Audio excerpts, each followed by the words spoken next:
السلام علیکم ورحمۃ اللہ وبرکاتہ۔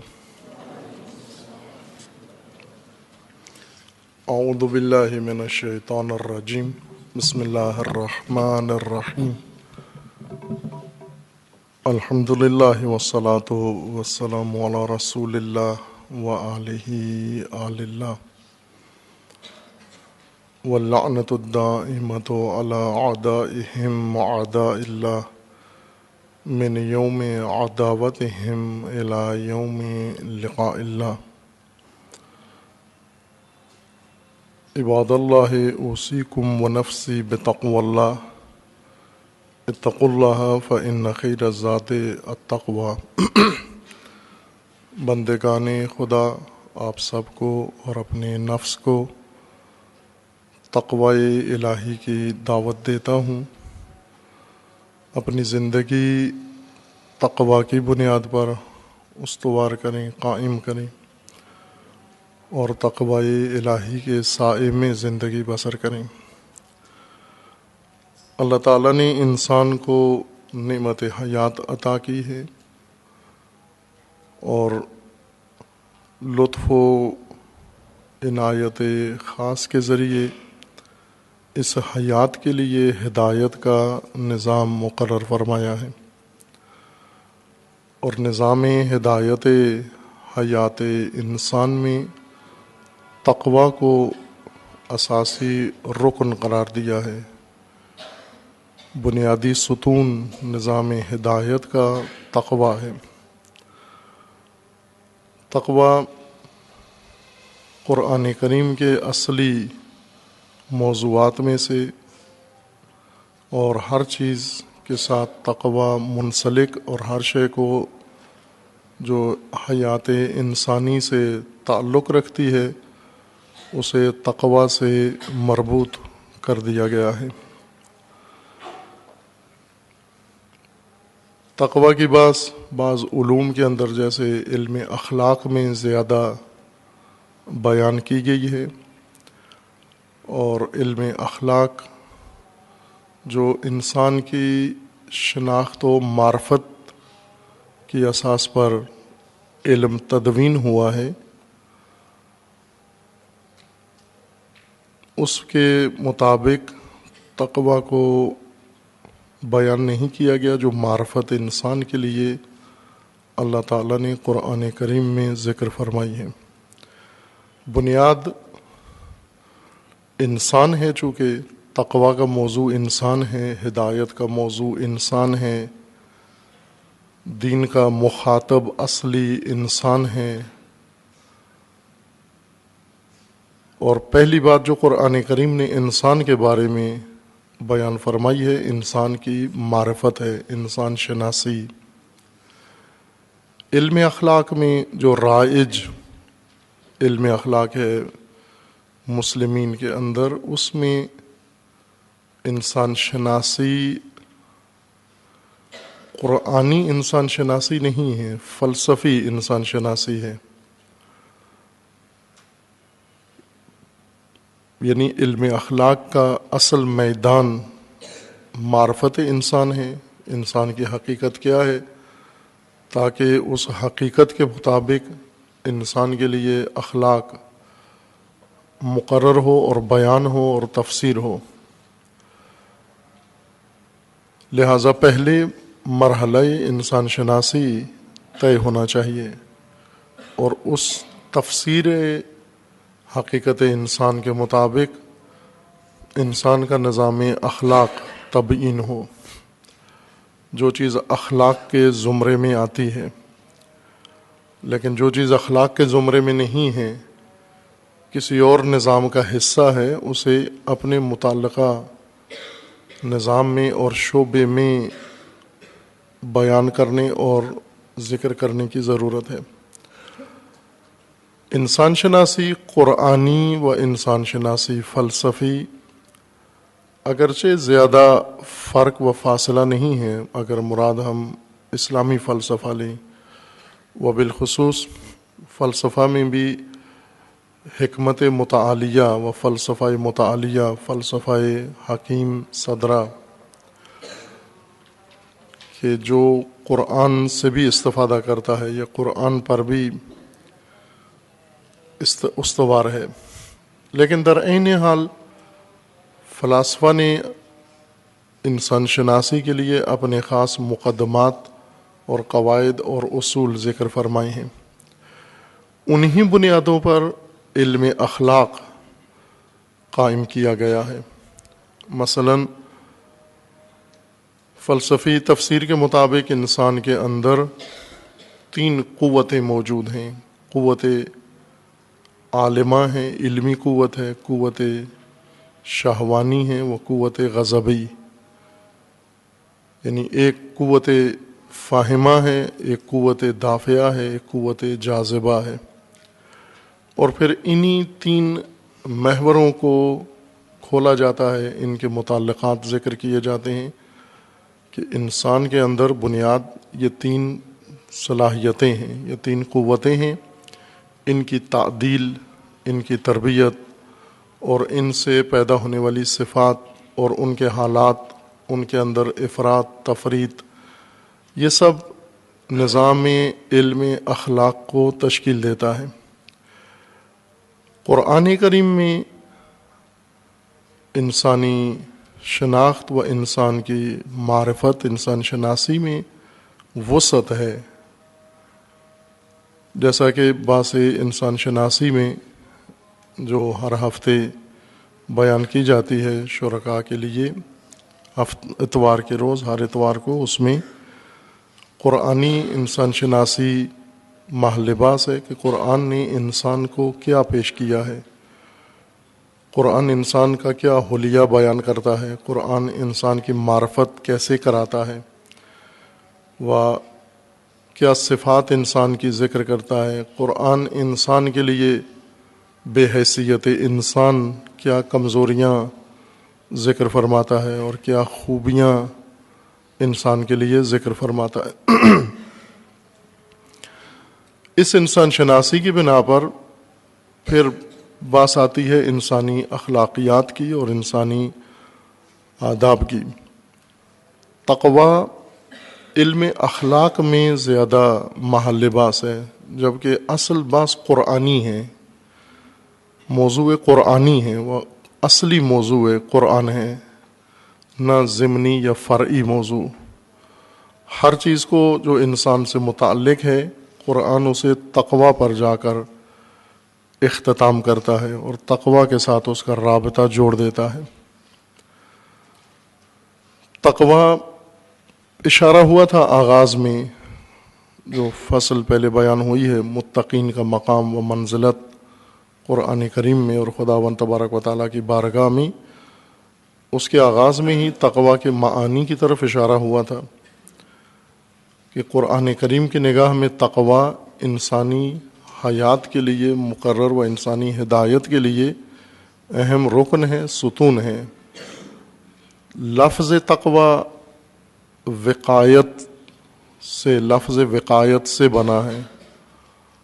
وقایت حفاظت کو کہتے ہیں۔ انسان کی زندگی ایسی ہے، اللہ نے انسان کو بنایا ایسے ہے، خلقت اس کی ایسے قرار دی ہے کہ انسان کو حفاظت کی ضرورت ہے، خطرات میں ہے، خطرات کی زد میں ہے اور آفات کی زد میں ہے، انسان غیر محفوظ ہے انسان، اس وجہ سے اس کو حفاظت کی ضرورت ہے۔ ہر اس چیز سے جو اس کے لیے خطر ہے یا اس کے لیے آفت ہے اور اس کی ہلاکت کا سبب و موجب بن سکتی ہے۔ پہلے انسان کی خلقت کی تفسیر کی ہے کہ انسان یہ ہے، اور پھر اس تفسیر میں معلوم ہوتا ہے کہ انسان محفوظ نہیں ہے، اندرونی طور پر بھی اور بیرونی طور پر بھی آفات ہیں وہ خطرات جو انسان کے اندر سے شروع ہوتے ہیں اور انسان کی ہلاکت کا باعث بنتے ہیں، اور اسی طرح باہر سے، انسان کے وجود سے باہر، انسان کے ماحول سے خطرات و آفات انسان کو دامنگیر ہوتے ہیں اور اسی طرح سے مہلک ہیں جس طرح اندرونی خطرات ہیں۔ ان تمام آفات، خطرات اور دشمنان سے اور لغزشوں سے انسان کو محفوظ رکھنے کے لیے، ہلاکتوں اور ہلاکت گاہوں سے انسان کو محفوظ رکھنے کے لیے حفاظت کی ضرورت ہے۔ خداوند تبارک و تعالیٰ نے وہ نظام حفاظت مقرر کیا ہے، اس کی تفسیر کی ہے، بیان کیا ہے، جسے تقوی رکھا ہے نام اس کا، یعنی انسانی حیات کے لیے مکمل حفاظتی نظام یا محفوظ زندگی کا نظام، درست تعبیر کے مطابق۔ اور انسان کو حکم ہے کہ یہ حفاظتی نظام الہی اپنائے، حفاظتی تدابیر جو اللہ نے انسان کے لیے مقرر کی ہیں وہ تدابیر اختیار کرے۔ الہی تدبیریں انسان کی زندگی کے لیے، انسان کے تحفظ کے لیے، انسان کے محفوظ رہنے کے لیے، کہ ہمیشہ انسان خطرات میں رہا ہے۔ اگر ہم آج موجودہ اپنی زندگی کو لاحق خطرات، اپنے ماحول کو لاحق خطرات کا جائزہ لیں تو فقط ان خطرات کی فہرست کئی مجلد کتاب بنتی ہے۔ صرف ان خطرات کی اگر فہرست ہم ذکر کریں، کہ لسٹ کریں اگر ان کو، کہ یہ خطرے انسان کو درپیش ہیں، ہر طرح کا خطرہ انسان کو درپیش ہے، ہر طرح کی آفت انسان کو درپیش ہے۔ لکل شیء آفت، ہر چیز کی ایک آفت ہے اللہ نے بنائی ہے، اور انسان کے لیے آفات ہیں، آفت نہیں ہے، آفات ہیں انسان کے لیے۔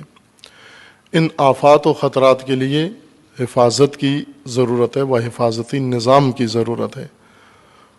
اللہ تعالیٰ نے وہ تدبیر کی ہے، نظام مقرر کیا ہے، اسی تدبیر الہی کا نام تقوی ہے، اور انسان کو حکم ہے کہ اس تدبیر الہی کو، حفاظتی تدبیر کو اپنی زندگی کے لیے اپنائے۔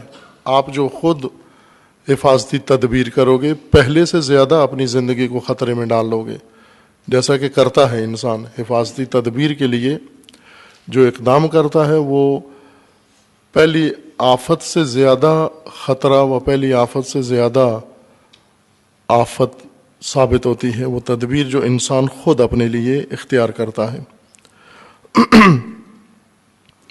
قرآن کریم میں تقوی کو زاد انسان قرار دیا ہے اللہ تعالیٰ نے۔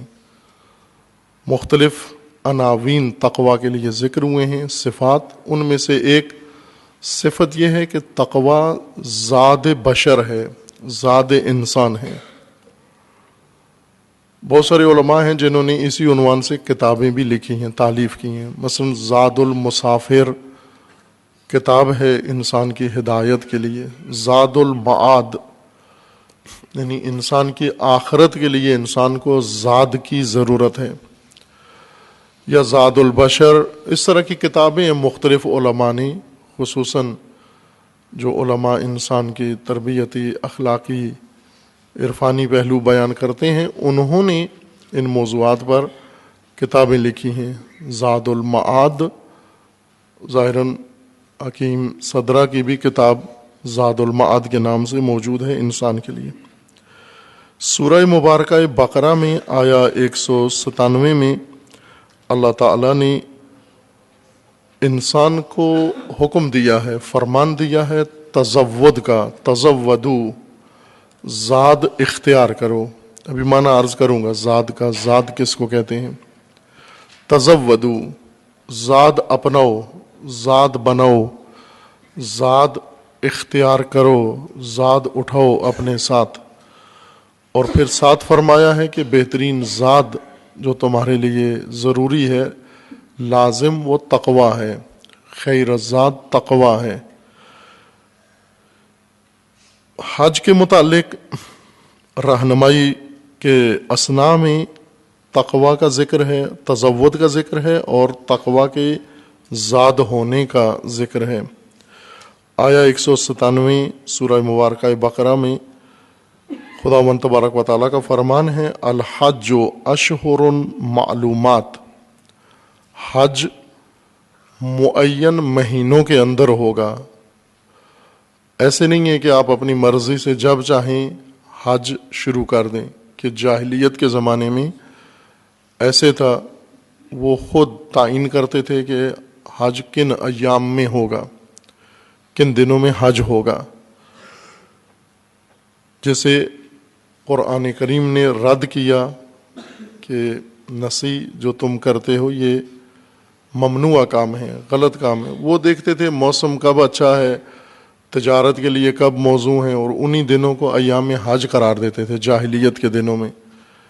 لیکن اللہ تعالیٰ کا فرمان ہے کہ الحج اشہر معلومات، حج معین مہینوں کے اندر ہے. حج کے طے شدہ مہینے ہیں، انہی میں آپ نے بعض مقدمات حج بجا لانے ہیں اور خود حج بجا لانا ہے. اور اگر فمن فرض فیہن الحج، اگر ان معین مہینوں کے اندر کسی نے اپنے اوپر حج فرض کر لیا، یعنی حج کے لیے تیار ہو گیا، مستطیع ہو گیا ان مہینوں کے اندر، ان مہینوں میں اگر مستطیع ہوا تو اسے حج کرنا چاہیے. اور حج کے آداب ہیں، اگر پہنچ گیا، محرم ہو گیا اور اس نے اپنے اوپر حج کو فرض کر لیا، یعنی حج کے اندر باقاعدہ عملی طور پر شامل ہو گیا ہے، داخل ہو گیا ہے ان مقررہ مہینوں کے اندر، اس کا ادب یہ ہے کہ فلا رفث فلا فسوق ولا فسوق ولا جدال فی الحج. اسے یہ معلوم ہونا چاہیے کہ حج میں رفث نہیں ہے، حج میں جدال ممنوع ہے، اور حج میں فسوق بھی ممنوع ہے. رفث شہوت رانی کو کہتے ہیں، بے شک حلال ہو، شہوت رانی حرام ہے، ممنوع ہے حج میں. حرام شہوت رانی وہ حج کے علاوہ بھی حرام ہے، نامحرم کے ساتھ، یہ شہوت رانی ممنوع و حرام ہے.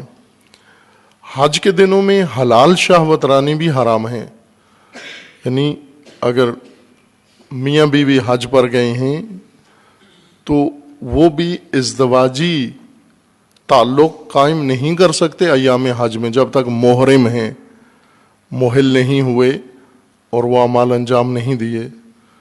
ان کے لیے یہ حرام ہے، یہ کام رفث حرام ہے. فسوق ممنوع ہے، فجور ممنوع ہے، جو معمول کی زندگی میں انسان انجام دیتا ہے، فسوق یہ ممنوع ہے. یعنی بہت سارے کام ہم روزمرہ زندگی میں انجام دے دیتے ہیں اور دینی قواعد و ضوابط کے مطابق نہیں ہوتے. ایسی گفتگو کرتے ہیں جو فسق کے زمرے میں آتی ہے، ایسی نگاہیں کرتے ہیں جو فسق کے زمرے میں آتی ہیں، ایسے عادات اطوار اپناتے ہیں جو فسق و فجور کے زمرے میں آتی ہیں. حج کے اندر یہ فسق و فجور مطلقہ ممنوع ہے. ولا جدال، اور جدال بھی نہیں کر سکتے حج کے اندر، مناظرے نہیں کر سکتے، گفتگو میں الجھ نہیں سکتے، ایک دوسرے کے ساتھ ایسی گفتگو نہیں کر سکتے جس کے اندر جدلی اور جدالی پہلو موجود ہو. یہ چیزیں ممنوع ہیں حج کے ایام میں. کہ لکھے ہوئے کتب حج میں علماء نے روایات و آیات سے استفادہ کر کے کہ جو ہی حاجی حج کے لیے محرم ہوتا ہے مومن، 24 چیزیں اس پر حرام ہو جاتی ہیں. ان میں سے کچھ حلال چیزیں ہوتی ہیں، لیکن حالت احرام میں حج کے شروع کرتے ہی وہ 24 چیزیں حرام ہو جاتی ہیں.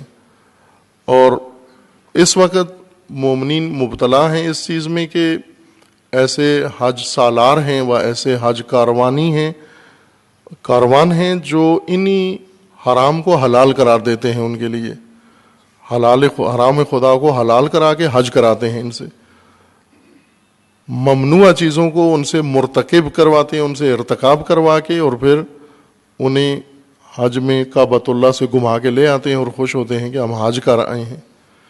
24 چیزیں حرام ہو جاتی ہیں، جن میں سے 3 کا تعلق، 3 کا ذکر جو اہم ہیں اس آیہ شریفہ میں ہے.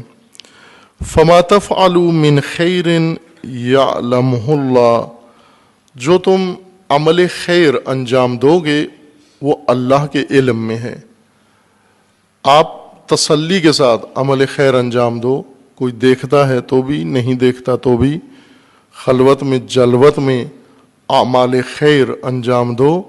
اللہ کو علم ہے تمہارے اعمال کا، زیادہ پرچار نہ کرو، زیادہ ڈنڈورا نہ پیٹو، زیادہ سنانے کی کوشش نہ کرو، اللہ کے علم میں ہے۔ تم جیسے بھی ہو، جہاں بھی نیت خیر کرتے ہو، خدا کو علم ہے، قدم خیر اٹھاتے ہو، اللہ کو علم ہے۔ اس کے لیے اپنے نام کی تختیاں نہ لگواؤ، اس کے لیے اناؤنسمنٹ نہ کرواؤ، اس کے لیے اشتہار نہ نکلواؤ، اس کے لیے لوگوں کے کان نہ پھاڑو، پردے کانوں کے نہ پھاڑو کہ یہ کام ہم نے کیا ہے، ضرورت نہیں ہے۔ اللہ کے علم میں ہے۔ جو بھی تم قدم خیر اٹھاتے ہو، نیت خیر کرتے ہو، اس میں اگر آپ نے ذکر نہیں بھی کیا کہ میں نے کیا ہے، تو بھی اللہ کو علم ہے کہ آپ کا علم، آپ کا کام ہے۔ وَتَزَوَّدُوا، اور تزود کرو، زاد اختیار کرو، زاد لو اپنے ہمراہ۔ زاد توشہ کو کہتے ہیں، سامان ضرورت جو مسافر سفر کے دوران اپنے ساتھ لیتا ہے تاکہ جو اس کی ضروریات سفر میں وہ پوری ہو۔ کھانے پینے کا سامان، آسائش آرام کا سامان کہ جہاں پر اس کو ٹھہرنا ہے، قیام کرنا ہے، سونا ہے، وہ سامان، اور سواری۔ زادو، بعض اوقات زادو راحلہ دو لفظ کہہ دیتے ہیں۔ راحلہ سواری کو کہتے ہیں۔ جب سفر کرنا ہے تو آپ کے پاس راحلہ بھی ہونا چاہیے۔ قدیم زمانوں میں راحلہ یا شتر تھے، اونٹ تھے جن کے اوپر سفر کرتے تھے، یا گھوڑے تھے یا خچر تھے، یہ چیزیں راحلہ شمار ہوتی تھیں۔ ہر وہ چیز جس کے اوپر بیٹھ کر انسان طولانی سفر کرتا ہے۔ کچھ سفر ایسے ہیں جن کے لیے سواری کی ضرورت نہیں ہے، انسان پیادہ و پیدل بھی وہ سفر کر لیتا ہے، راحلہ نہیں چاہیے۔ راحلہ دور دراز سفر کے لیے یا دشوار سفر کے لیے انسان کو اختیار کرنا پڑتا ہے، جیسے آج کل بسیں ہیں، گاڑیاں ہیں، جہاز ہیں، ٹرین ہیں، یا اس طرح کے ذریعے ہیں سفر کے، سواریاں ہیں سفر کی جن کے ذریعے انسان دور دراز کا سفر کرتا ہے۔ اس کو راحلہ کہتے ہیں۔ ٹکٹ بھی راحلہ کا حصہ ہے، اگرچہ آپ جہاز کے مالک نہیں ہیں، بس کے مالک نہیں ہیں، جس کی بھی بس ہے آپ اس میں ٹکٹ خرید لیں تو گویا آپ نے راحلہ اختیار کر لیا ہے۔ تزود، آپ کے پاس زاد و توشہ بھی ہونا چاہیے، یا پیسے اتنے ہوں آپ کے پاس کہ آپ راستے میں ضرورت کا سامان خرید سکیں اور اپنی ضروریات سفر پوری کر سکیں۔ اگر توشہ سفر نہ ہو، ضروریات سفر نہ ہو، یا ضروریات سفر پوری کرنے کے لیے پیسہ نہ ہو انسان کے پاس، سفر نہیں ہوتا، مسافت رک جاتی ہے، مسافر رک جاتا ہے اور منزل نہیں ملتی، مقصد نہیں ملتا، تھک جاتا ہے، بھوکا ہو جاتا ہے، خستہ ہو جاتا ہے، بیمار ہو جاتا ہے، سفر قطع کر دیتا ہے، روک لیتا ہے، واپس آ جاتا ہے، یا بیمار ہو جاتا ہے، یا زاد و توشہ نہ ہونے سے ممکن ہے بھوک سے ہلاک ہو جائے۔ اس قسم کی مشکلات کا شکار ہو سکتا ہے انسان۔ زاد اس مقدار، توشے کو کہتے ہیں، اس مقدار سامان کو کہتے ہیں جو مسافر کے سفر کی ضرورت ہے، اس سے زیادہ توشہ و زاد شمار نہیں ہوتا، وہ وبال ہے۔ اگر ایک مسافر کو کہیں جانا ہے اور ایک وقت کا کھانا ضروری ہے، چونکہ ایک وقت ایک ٹائم کا کھانا اسے راستے میں کھانا پڑے گا، اتنا کھانا اٹھا لے اپنے ساتھ، یہ توشہ و زاد ہے۔ لیکن اگر وہ ایک مہینے کا راشن ساتھ اٹھا لے، یہ وبال ہے، یا ایک ہفتے کا راشن ساتھ اٹھا لے، یہ وبال ہے، بوجھ ہے، یہ رکاوٹ ہے، وہ مانع ہے۔ زاد سامان ضرورت سفر کے لیے، اور اس کے مقابلے میں وبال ہے، وبال یعنی ضرورت سے زیادہ سامان اپنے ہمراہ اٹھا لینا۔ تزودو، تم مسافر ہو، تمہاری منزل ہے، مقصد ہے، اس مقصد تک پہنچنے کے لیے تمہیں زاد کی ضرورت ہے، توشے کی ضرورت ہے، بس وہ توشہ فراہم کرو، وہ توشہ اپنے ہمراہ لے کے جاؤ۔ تزودو، اپنے آپ کو لیس کرو زاد سفر سے، زاد و راحلہ سے۔ خب جب آپ نے توشہ لینا ہے تو بہترین توشہ لو، بدترین توشہ نہ لو، بہترین توشہ سفر و بہترین زاد سفر، بہترین ضرورت یا بہترین سامان جو تمہاری سفری ضرورت پوری کرے اپنے ہمراہ لو۔ اور وہ بہترین سامان و بہترین زاد قرآن کا فرمانا ہے فَإِنَّ خَيْرَ الزَّادِ التَّقْوَى تَزَوَّدُوا فَإِنَّ خَيْرَ الزَّادِ التَّقْوَى۔ زاد اختیار کرو، توشہ اختیار کرو، اور بہترین توشہ جو تمہاری منزل کے لیے، تمہارے سفر کے لیے اور تمہاری ہجرت کے لیے لازم ہے وہ تقویٰ ہے۔ تقویٰ کو اپنے ہمراہ زاد کے طور پر اختیار کرو۔ وَاتَّقُونِي یا اُولِي الْأَلْبَابِ، اور پھر اللہ تعالیٰ کا فرمانا ہے کہ تقویٰ اختیار کرو، میرا تقویٰ اختیار کرو۔ وَاتَّقُونِی، تقویٰ اختیار کرو الہی، اے اُولِي الْأَلْبَابِ، اے صاحبان خرد، صاحبان فہم، جنہیں خدا نے عقل و بصیرت عطا کی ہے۔ اولو الالباب یعنی صاحبان بصیرت۔ جو بے بصیرت ہیں وہ یہ نقطہ نہیں سمجھ پاتے یا نہیں سمجھ سکتے۔ اثناء آیات حج میں تقویٰ کا ذکر ہے، چونکہ حج میں سفر ہے۔ اب توجہ فرمائیں کہ جس سیاق کے اندر، جس پیرائے میں یہ بات کی گئی ہے تقویٰ کی اور تقویٰ کے زاد ہونے کی و توشہ ہونے کی، وہ بہت خوبصورت ہے۔ حج سفر ہے کعبۃ اللہ کا۔ انسان جب مستطیع ہو جائے، اتنا مال ہو جائے انسان کے پاس جس سے سفر کر سکے حج کے ایام کا، اور سفر سے واپس آنے کا بھی خرچہ ہو اس کے پاس، اور اس دوران اس کے گھر کے اخراجات بھی اتنے ہوں کہ واپس آنے تک وہ خرچ گھر کا بھی فراہم ہو، اس کو قرآن میں مستطیع کہا گیا ہے۔ للہ علی الناس حج البیت من استطاع الیہ سبیلا، جو بھی استطاعت رکھتا ہے خانہ خدا جانے کی، اس کے اوپر حج واجب ہے اللہ کی جانب سے۔ استطاعت میں سفر کا خرچہ، مکہ کے اندر حج کے اندر قیام کا خرچہ اور واپسی کا خرچہ، یہ آپ کے پاس ہو، اور اس دوران جب آپ حج پر ہیں یا حاجی حج پر ہے، پیچھے اس کے زیر کفالت افراد جن کی وہ کفالت کر رہا ہے، جن کی کفالت لازم و واجب ہے، چونکہ بعض اوقات جیسے ہماری تہذیب ہے، ماحول ہے پاکستان میں کہ ایک کماتا ہے سارے کھاتے ہیں، وہ غیر واجب کفالت بھی کر رہا ہوتا ہے۔ مثلا ایک بھائی کما رہا ہے اور 9 مستنڈے بھائی کھا رہے ہیں، یہ واجب نہیں ہے اس پر۔ بالغ بھائیوں کا خرچہ دینا بھائی پر واجب نہیں ہے۔ جو بالغ ہو گیا ہے وہ خود اپنا خرچہ اٹھائے، پڑھ رہا ہے اپنی پڑھائی کا خرچہ خود نکالے، اپنے لباس کا خرچہ خود نکالے۔ بھائیوں پر تو بھائیوں کا خرچہ نہیں ہوتا واجب، والد پر واجب ہوتا ہے جب تک بچہ نابالغ ہے۔ جب بالغ ہو جائے اس کو خود اپنا خرچہ، بلکہ گھر کا بھی خرچہ اس کو پورا کرنا چاہیے۔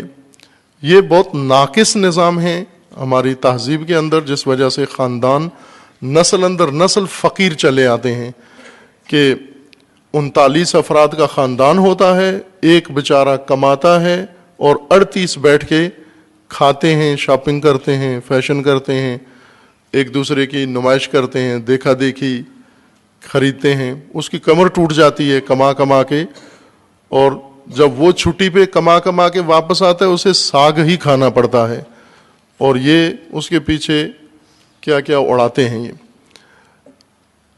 یہ غلط نظام ہے۔ ان کا خرچہ واجب نہیں ہے۔ واجب خرچہ بیوی کا خرچہ واجب ہے، ماں باپ اگر خود کفیل نہیں ہیں، بوڑھے ہیں، بے روزگار ہیں، بیمار ہیں، ان کا خرچہ واجب ہے، اپنے چھوٹے بچوں کا خرچہ واجب ہے، اور چھوٹے بہن بھائی اگر ہیں آپ کے تحت کفالت ہیں ان کا خرچہ واجب ہے۔ اس کے علاوہ باقی اخراجات واجب خرچوں میں سے نہیں ہیں۔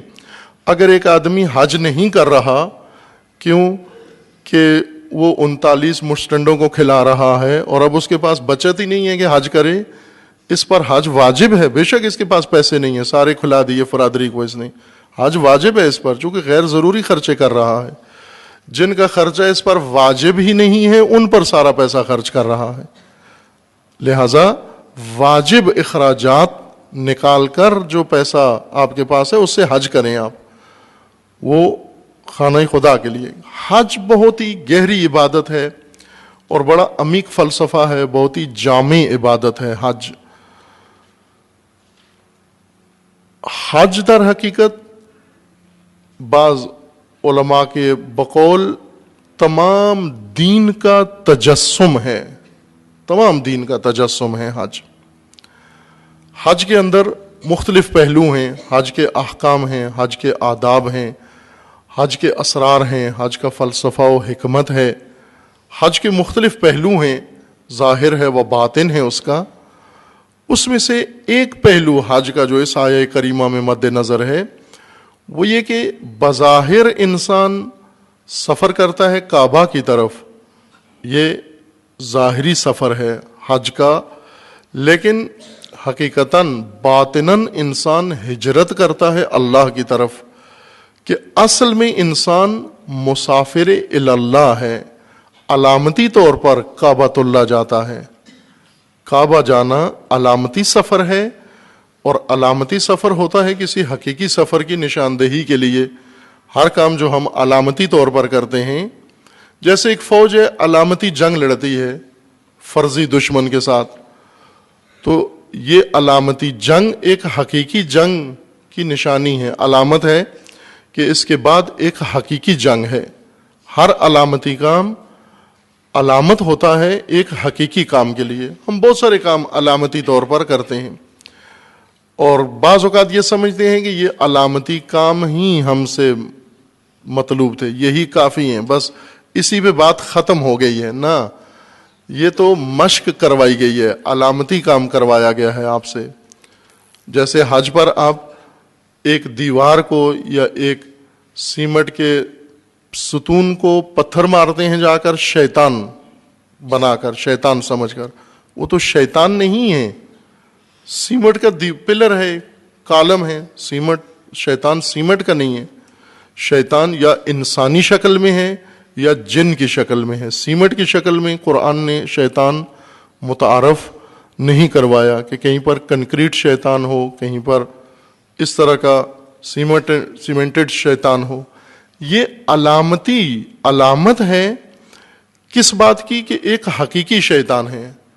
اور یہ سنگباری جو آپ کر رہے ہیں شیطان کو، یہ بھی علامتی سنگباری ہے، سیمٹ کی علامت کو، تاکہ حقیقی شیطان کو بھی آپ سنگباری کر سکیں. حضرت ابراہیم نے سیمٹ کے شیطان کو پتھر نہیں مارے تھے، حقیقی شیطان کو مارے تھے. اب ہم نے بھی حقیقی شیطان کو سنگباری کرنی ہے، لیکن ٹریننگ کے لیے، مشقوں کے لیے ہمیں علامتی شیطان سامنے رکھا جاتا ہے تاکہ ہم ٹرینڈ ہو جائیں.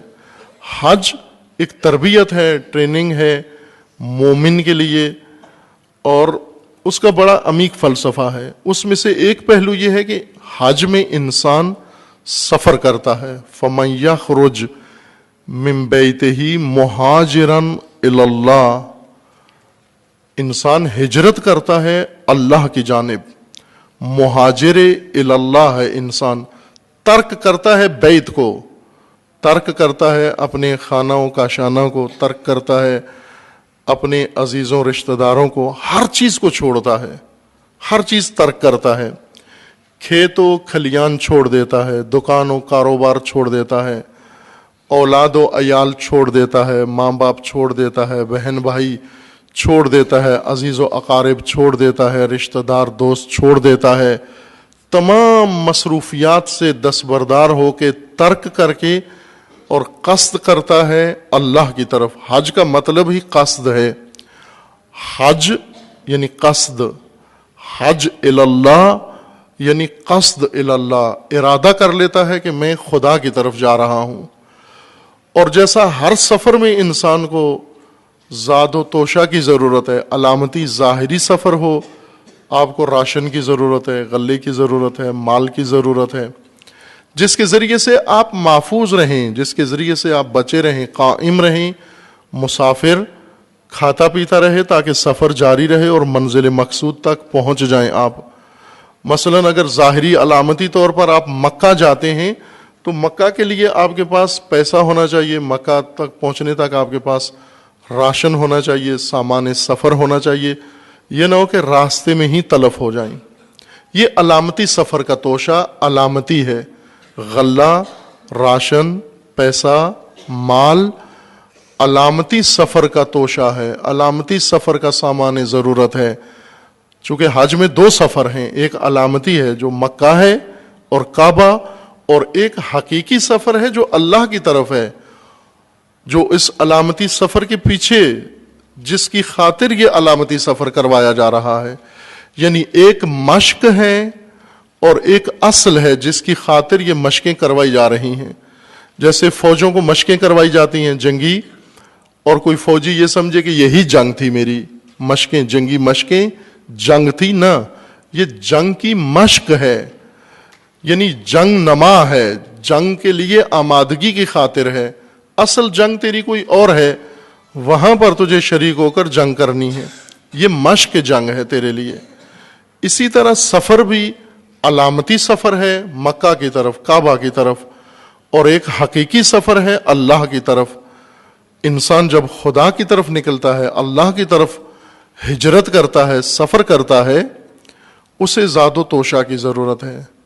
ایسا نہ ہو کہ سفر اللہ میں راستے میں گم ہو جائے، گمراہ ہو جائے، ہلاک ہو جائے، بھٹک جائے، بہک جائے، اپنی منزل بھول جائے، رخ موڑ لے، راستہ بھول جائے اور خدا کی طرف جاتے ہوئے کسی اور سمت میں اپنا رخ بنا لے۔ اس لیے اس کو زاد و راحلہ کی ضرورت ہے۔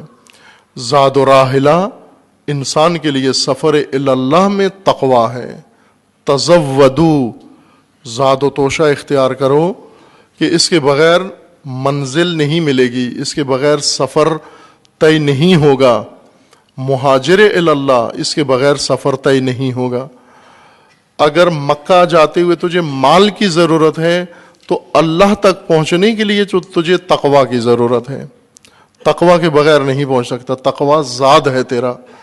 فَإِنَّ خَيْرَ الزَّادِ التَّقْوَى، وہ بہترین زاد جو لے کر توشہ خدا کی طرف جا سکتے ہو وہ تقوی ہے۔ تقوی کے بغیر ناممکن ہے خدا تک پہنچنا۔ جب یہ توشہ ہی الہی نہیں ہے تو منزل بھی الہی انسان کو نصیب نہیں ہوگی۔ اور وہ جملہ جو ہمیشہ عرض کیا ہے آپ کی یاد دہانی کے لیے کہ آبائی طریقوں سے الہی نتیجے نہیں نکلتے، آبائی راہوں پر الہی منزلیں نہیں ہوتی، آبائی توشے سے الہی سفر طے نہیں ہوتے، الہی توشے سے الہی سفر طے ہوتے ہیں۔ الہی مقصود و الہی منزلیں الہی راہوں سے طے ہوتی ہیں، الہی طریقوں سے طے ہوتی ہیں۔ تقوی کی منزل اللہ ہے، اس لیے اس سفر میں جو اللہ درپیش ہے، ہجرت اللہ، اس کے اندر آپ کو تقوی کی ضرورت ہے۔ تزودوا فإن خیر الزاد التقوی، اے مومنو جب خدا کی طرف نکلے ہو، حج کے لیے نکلے ہو تو توشہ فراموش مت کرو۔ اور بہترین توشہ وہ غلہ و آٹا نہیں ہے۔ پہلے حاجی جاتے تھے ساری چیزیں اپنے ملک سے لے کے جاتے تھے، آٹا و نمک تک یہاں سے لے کے جاتے تھے، لیکن اب وہاں آج منڈی بن چکا ہے، مکہ عالمی منڈی ہے، خرید و فروخت کی سب سے بڑی منڈی بن گیا ہے، لہذا وہاں جا کر خریدتے ہیں۔ لیکن جو چیز گھر سے لے کے جانی ہے ساتھ اور واپسی میں اس کو بڑھا کے لانا ہے، وہ تقوی ہے جو سفر اللہ کا توشہ ہے۔ وَاتَّقُونِي يَا أُولِي الْأَلْبَابِ، اور یہ آخری نقطہ آیت کریمہ کا بہت اہم ہے، یا اولی الالباب۔ بہت ساری آیات کا اختتام اس عنوان پر ہے، اولی الالباب۔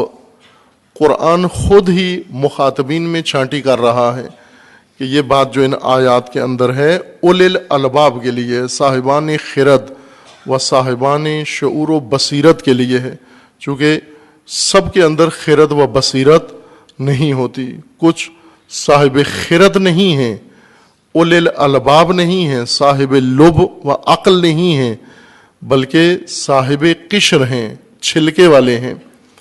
کچھ لوگ ایسے ہیں جو خود بھی چھلکے کی حیثیت رکھتے ہیں، اخروٹ کے اس چھلکے کی طرح ہیں جس کے اندر مغز نہیں ہے۔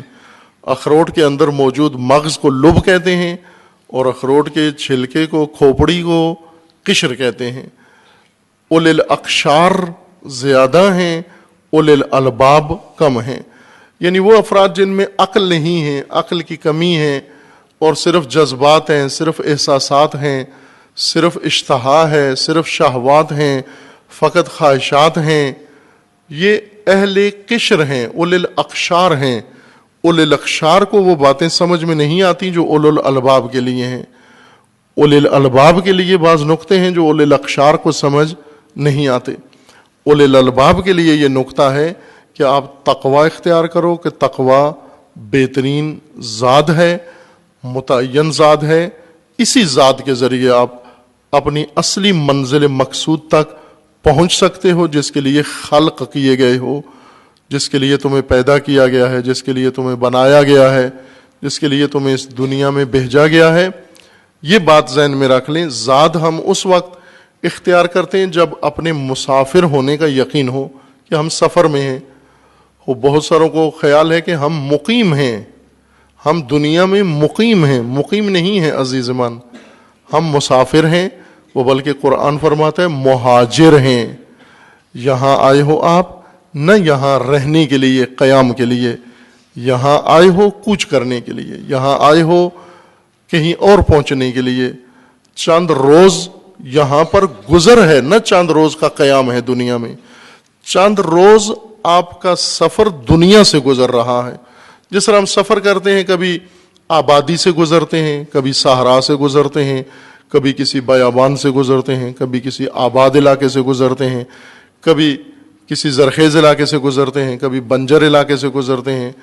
خوب گزرگاہ ہے، سفر ہے مسلسل، اور اس شارے یا اس سڑک کا ماحول بدل رہا ہے۔ کبھی ایک موسم آتا ہے، کبھی دوسرا موسم آتا ہے، کبھی پہاڑی علاقے میں چلے جاتے ہیں، کبھی میدانی علاقے میں چلے جاتے ہیں۔ اسی طرح یہ دنیاوی سفر ہے، موسم بدل رہے ہیں، آپ دنیا میں مقیم نہیں ہیں، دنیا میں مسافر و مہاجر ہیں۔ مسافر و مہاجر میں بھی یہ فرق ہے، مسافر اس راحل کو کہتے ہیں جو نکل جائے اور پھر وہیں واپس آ جائے، وہ مسافر ہے۔ جو گھر سے جاتا ہے کچھ عرصے کے لیے پھر واپس گھر لوٹ آتا ہے، اس کو مسافر کہتے ہیں۔ مہاجر اس کو کہتے ہیں جو گھر سے نکلے اور پھر کبھی لوٹ کر نہ آئے۔ انسان مسافر نہیں ہے دنیا میں، مہاجر ہے، یعنی اس دنیا سے نکلنا ہے اللہ کی جانب، پھر یہاں لوٹ کر نہیں آنا، پھر اپنی منزل پہ پہنچنا ہے اور آگے جانا ہے۔ اور منزل انسان قرآن نے ذکر فرما دی ہے، یا ایہا الانسان انکا قادح الی ربک قدحا فملاقیہ، اے انسان تو زحمت کے ساتھ، سختی کے ساتھ اپنے رب کی طرف جا رہا ہے، اور ایک دن تو اس رب تک پہنچ جائے گا اور ملاقات کرے گا اپنے پروردگار کو۔ انشاءاللہ خداوند تبارک و تعالی سب کو اہل لب و اہل بصیرت و شعور قرار دے، متوجہ ہوں کہ یہ دنیا دار القیام نہیں ہے، دار الاقامہ نہیں ہے، یہ سفر ہے، معبر ہے، عبور کرنا ہے، جانا ہے یہاں سے۔ جب ہمیں اپنے مسافر ہونے کا، مہاجر ہونے کا یقین ہوگا تو زاد و توشہ اٹھائیں گے۔ جسے سفر ہی نہیں کرنا، وہ یہ سمجھتا ہے مجھے تو گھر میں ہی رہنا ہے، زاد و توشہ کی ضرورت نہیں ہے۔ مہاجر اللہ کو ضرورت ہے زاد و توشہ کی، اور وہ زاد و توشہ تقوی ہے۔ فإن خیر الزاد التقوی۔ اللہ تعالیٰ سب کو تقوی الہی و زاد تقوی اختیار کرنے کی توفیق عطا فرمائے انشاءاللہ۔ اعوذ باللہ من الشیطان الرجیم، بسم اللہ الرحمن الرحیم۔ انا اعطیناک الکوثر فصل لربک وانحر ان شانئک هو الابتر۔ اعوذ باللہ من الشیطان الرجیم بسم اللہ الرحمن الرحیم الحمد للہ والصلاة والسلام علی رسول اللہ وآلہ آل اللہ سیما علی امیر المؤمنین علی ابن ابی طالب علیہ الصلاۃ والسلام وفاطمۃ الزہرا سیدۃ نساء العالمین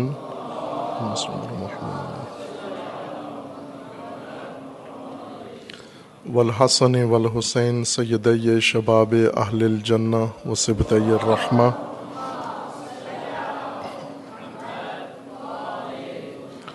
وعلی ابن الحسین علیہم الصلاۃ والسلام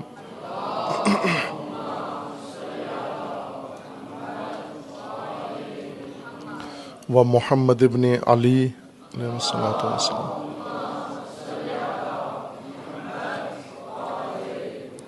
وجعفر ابن محمد علیہ الصلاۃ والسلام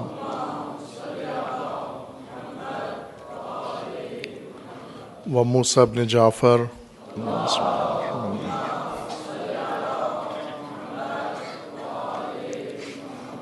وعلی ابن موسیٰ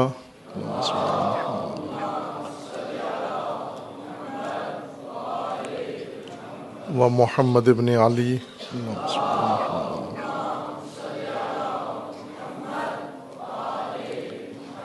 وعلی ابن محمد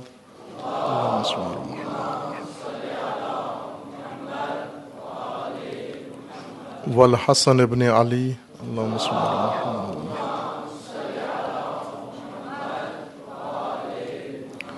والحجۃ ابن الحسن القائم المہدی اللہم صل علی محمد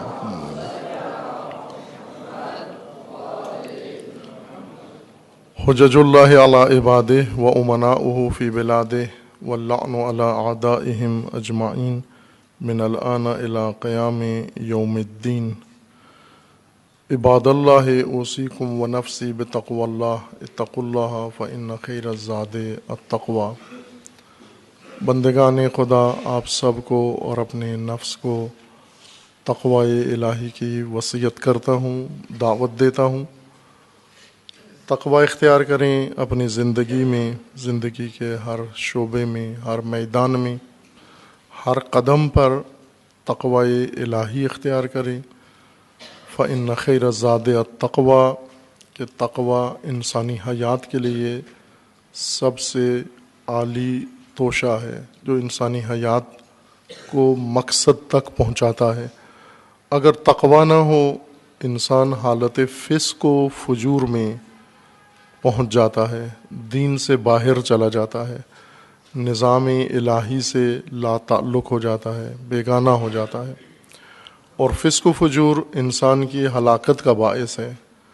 انفرادی طور پر انسان تقوی ترک کرے تو فاسق و فاجر ہے، اجتماعی طور پر تقوی کو ترک کرے تو وہ ملت و قوم فاسق و فاجر ہے جو الہی تقوی کو ترک کر گئی ہے۔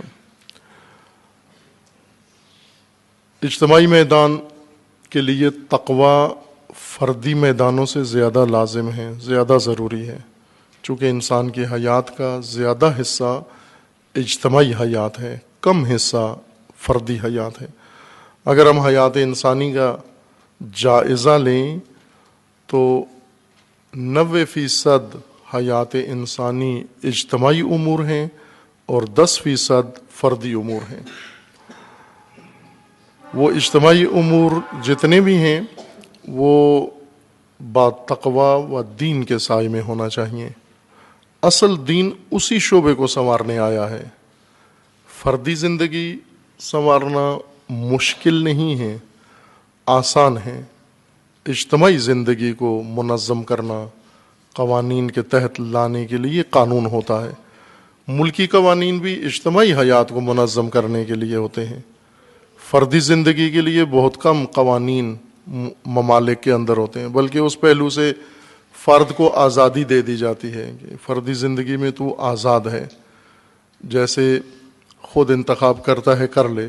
اسی طرح اللہ تعالیٰ نے بھی فردی زندگی کے بہت سارے معاملات انسان کے سپرد کر دیے ہیں کہ یہ تیری فردی زندگی ہے، اس میں تجھے اختیار دے دیا گیا ہے. مباحات وہ امور ہیں جن کا اختیار اللہ نے خود انسان کو دے دیا ہے. اللہ تعالیٰ نے کوئی قانون اس کے لیے ضابطہ نہیں بنایا مباحات کے لیے کہ یہ کرو یا نہ کرو.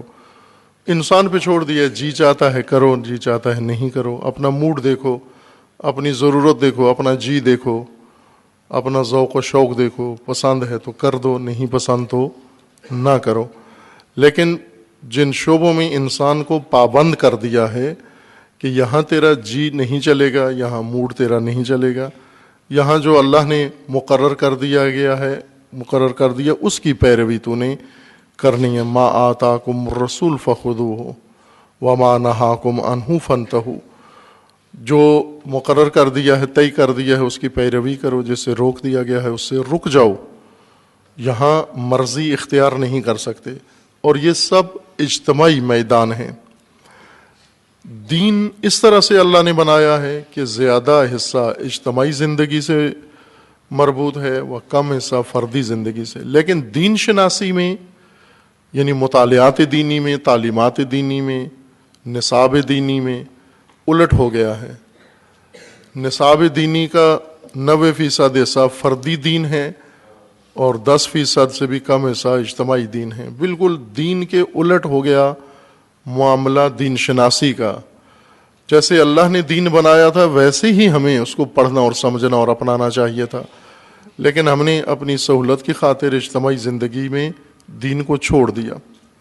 اجتماعی زندگی میں اہم حصہ، چونکہ حیات انسانی کا زیادہ حصہ اجتماعی ہے، زیادہ اجتماعی حصہ سیاست ہے، حکومت ہے، اور اس کے لیے دین نے ہدایت مقرر فرمائی ہے. لیکن ہمیں محروم کر دیا گیا دین کی نعمت سے اپنی اجتماعی زندگی کے اندر. اجتماعی زندگی یا آبائی ہے، یا غربی ہے، یا ہندی ہے، یا کسی اور قوم کی دیکھا دیکھی ہم نے اجتماعی امور و آداب و اصول اپنا لیے ہیں اور دین کو فقط فردی عبادتوں کے اندر و رسومات کے اندر منحصر کر دیا ہے. اور اجتماعی زندگی سے جب دین نکل جاتا ہے، خارج ہو جاتا ہے، تباہی و بربادی آ جاتی ہے. جس طرح علامہ اقبال نے فرمایا ہے کہ جدا ہو دین سیاست سے تو رہ جاتی ہے چنگیزی. یہ جو چنگیزیت اس وقت دنیا کے اندر ہے، قتل و غارت، لوٹ کھسوٹ، یہ سب اس وجہ سے ہے کہ دین انسان کی زندگی سے باہر چلا گیا ہے. اور سیکولرزم نے آ کر اس کو انسان کے لیے ضروری بھی قرار دیا ہے کہ اجتماعی زندگی انسان کی دین سے خالی ہو، تقوی سے دور ہو. اگر دین و تقوی سے دور ہو، اگر انبیاء و ائمہ و علماء و اولیاء کے اختیار سے اجتماعی زندگی باہر نکل جائے اور وہ فقط منحصر رہ جائیں چند مخصوص فردی اعمال کی حد تک، تمہاری زندگی چنگیزیت کے چنگل میں چلی جائے گی. قتل و غارت، چنگیز و شداد تمہارے اوپر مسلط ہو جائیں گے، فرعون مسلط ہو جائیں گے، ظالمین مسلط ہو جائیں گے جو رحم نہیں کھائیں گے تمہارے اوپر. اور آج یہ چنگیزیت گہرے ہوئے ہے تمام انسانیت کو اور بالخصوص مسلمین کو، جن کو تقوی اختیار کرنا چاہیے تھا، دین خدا اختیار کرنا چاہیے تھا. اس سے دوری و بیزاری کے نتیجے میں و جہالت و لا تعلقی کے نتیجے میں چنگیزیت کے اختیار میں ہیں. کو آپ مشاہدہ کر رہے ہیں کہ اسلامی ممالک سب کے سب اس وقت کسی نہ کسی طریقے سے بالواسطہ بلا واسطہ، یا اگر اسلامی ممالک نہیں بھی ہیں اور ان میں مسلمین مقیم ہیں، وہ بھی چنگیزیت کے سائے میں ہیں، وہ بھی چنگیزیت کے چنگل میں ہیں. مشرق وسطیٰ جو گہوارہ ہے عالم اسلام کا، وہ مرکز ہے، فتنوں کی زد میں ہے، چنگیزیت کی زد میں ہے. ظلم و ستم و تعدی، نالائق نام نہاد مسلمان حکمران سب سے برے چنگیز ثابت ہوئے ہیں، سب سے بدتر. اور ان میں بالخصوص عرب اور عربوں میں بالاخص آل سعود، جنہوں نے تمام ظالمین تاریخ کا چہرہ روشن کر دیا ہے اور ان سے سبقت لے گئے ہیں ظلم و بربریت کے اندر. اس حد تک انہوں نے نمونے کے طور پر مثلا باقی دنیا میں جو انہوں نے ظلم کرا، پاکستان کی ہر قتل و غارت کے پیچھے اس منحوس خاندان کا ہاتھ ہے. جو قطرہ خون پاکستان میں ناحق گرا ہے اس کے پیچھے آل سعود کا ہاتھ ہے، یقیناً ہے، اس میں شک و شبہ نہیں ہے. یہ کوئی تعصب یا جذباتیت میں نہیں اظہار کر رہا، یہ ایک حقیقت محض ہے جس پر سب نے آنکھیں بند کی ہوئی ہیں. چونکہ میڈیا نے آنکھیں بند کی ہوئی ہیں اور نام نہیں لیتا، سیاستدانوں نے بند کی ہوئی ہیں، ہمارے جو عموماً قومیات کے ٹھیکیدار ہیں انہوں نے زبانیں بند کی ہوئی ہیں، اس ظالم جابر خاندان کے متعلق کچھ بھی نہیں کہتے. عوام بھی یہ سمجھتے ہیں کہ شاید یہ اتنے بڑے مجرم نہیں ہیں، یہ تاریخ کے سب سے سیاہ مجرم ہیں، تاریخ بشریت کے. یہ اس حد تک ان کا ظلم یمن میں بڑا ہے کہ یمن میں ان کی اندھی قتل و غارت کے نتیجے میں یورپی یونین نے ان کے اوپر پابندیاں لگانے کی ٹھانی ہیں کہ سعودی عرب کو اسلحہ نہیں بیچیں گے. وہ خود جلاد ہیں یورپی یونین کے ممالک، برطانیہ سب سے بڑا جلاد، اور دوسرے چونکہ ان کو اپنا اسلحہ بیچنا ہے، جرمنی کو اپنا اسلحہ بیچنا ہے، فرانس کو اپنا اسلحہ بیچنا ہے. جب مکمل اپنے ڈیپو خالی کر چکے، سب سے زیادہ بڑا خریدار، ہر سالانہ رپورٹ آتی ہے دنیا میں اسلحہ خریدنے والوں کی، انڈیا دوسرے نمبر پر ہے اور آل سعود پہلے نمبر پر ہے. کئی سالوں سے مسلسل یہ دو ملک اسلحے کی خریداری میں ٹاپ پر ہیں. اپنے ملک کی درآمد کا بڑا حصہ 70-80% حصہ اسلحہ خریدنے میں لگا دیتے ہیں یہ دونوں ملک. اور یہ اسلحہ ظاہر استعمال ہونا ہے، کہاں استعمال ہونا ہے، دونوں نے کہاں کرنا ہے. آل سعود نے استعمال شروع کر دیا مسلمین کے اوپر، پہلے یمن کے اوپر شروع کیا، اب سوریا کے اوپر استعمال کرنا چاہتے تھے لیکن وہاں ان کا بس نہیں چلتا، اور اسی طرح دیگر ممالک کے اندر استعمال کرنے کی سوچتے ہیں. یہ یورپی یونین وہ جلاد یونین ہے، کفن چور اور مردہ چور ہیں. علامہ اقبال نے ان کو مردہ چور و کفن چور قرار دیا ہے. اب میں کہوں ایک طالب علم کہے تو لوگ اس کو اہمیت نہیں دیتے، لیکن یہ علامہ اقبال کا فرمانا ہے کہ جب علامہ اقبال سے پوچھا گیا کہ یہ اقوام عالم، جمعیت الاقوام یا اقوام متحدہ، یہ نئی انجمن بنی ہے، یہ کیا ہے، تو علامہ نے اس کا جواب شعر میں دیا، ان کے کلام میں، فارسی کلام میں موجود ہے کہ من بیش ازین نہ دانم کہ کفن دزدانی چند، بہر تقسیم مردگان انجمنی ساختہ اند.